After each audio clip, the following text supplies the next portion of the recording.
Well, let's get back to our top story and bring into the program right now Peter MacKay, former Conservative MP, and who from 2006 to 2007 served as Foreign Affairs Minister. Peter, thank you for joining us again.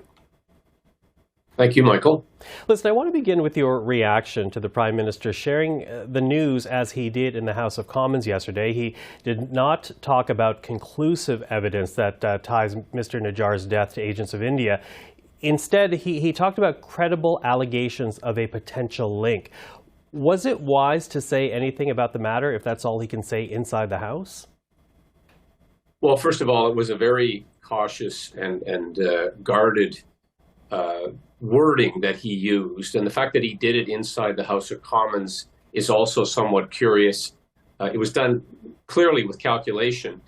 The timing at the beginning of the parliamentary session, keeping in mind that he was in India and in the presence of their Prime Minister, Mr. Modi, just over a week ago, came back and didn't say anything about it until this time. So it is all very curious and stunning. I can tell you, I'm in Europe now, and I've heard from numerous colleagues here from different countries, and people are still very much trying to figure out what is going on and how we could be in this unprecedented place as far as this announcement.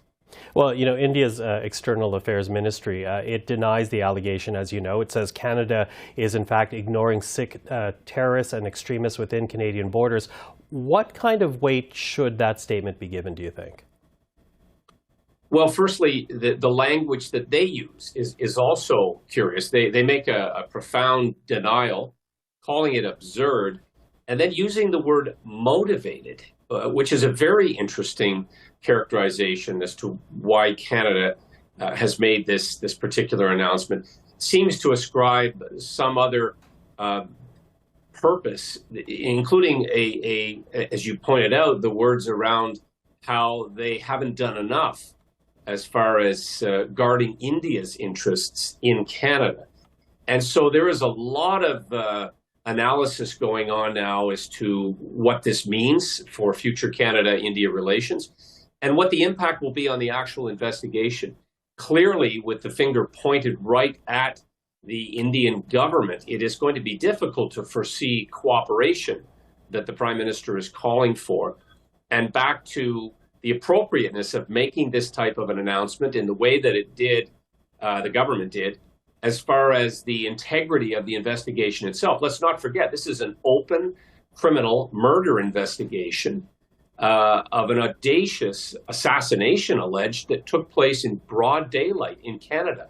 This is virtually unprecedented in our country's history. Mm-hmm. So how likely is it, as unprecedented as it is, as you note, this seems on one level a pretty clear-cut murder case. Is it likely that individuals will be brought to justice? Very tough to say, Michael. It would appear that those involved disappeared. They may very well no longer be in the country. It may require the cooperation of other nation states, their justice systems, if an extradition request were to be made.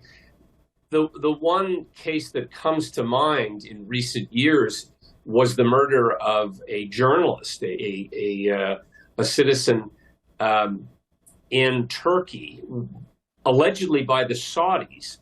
And you'll recall that very gruesome murder that happened was also, there was tremendous speculation about this being a state-sponsored assassination.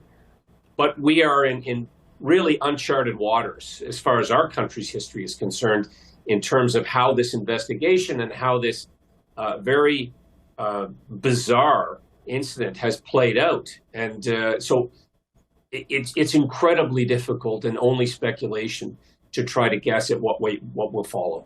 I'm wondering long-term here, Peter, what do you think Canada should be doing at this point to respond to this case? If it is, as the Prime Minister alleges, these ties prove to be true, that a Canadian national was killed by a foreign power on Canadian soil, how should Canada be responding to make sure this type of thing doesn't happen again?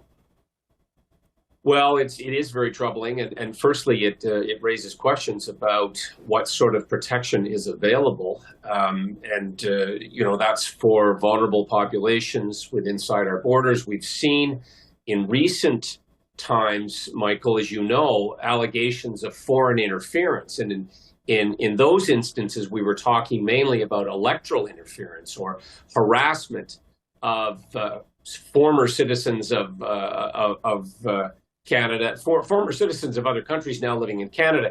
And so that is a separate issue, but it's an issue that is going to be probed and studied in an inquiry. And so I would add the circumstances of this particular incident to the list of the study, the probe, the investigation, in addition to continuing to up our efforts of cooperation within the Five Eyes and countries for whom we share intelligence and work with to protect our citizens writ large.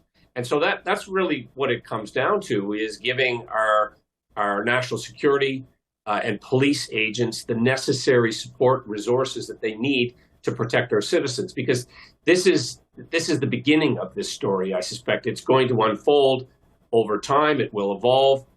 And Canadians need to and must feel safe and protected by their government. Peter, really appreciate you taking the time this evening to be with us. Thank you for that. Thank you, Michael. And that is Peter MacKay.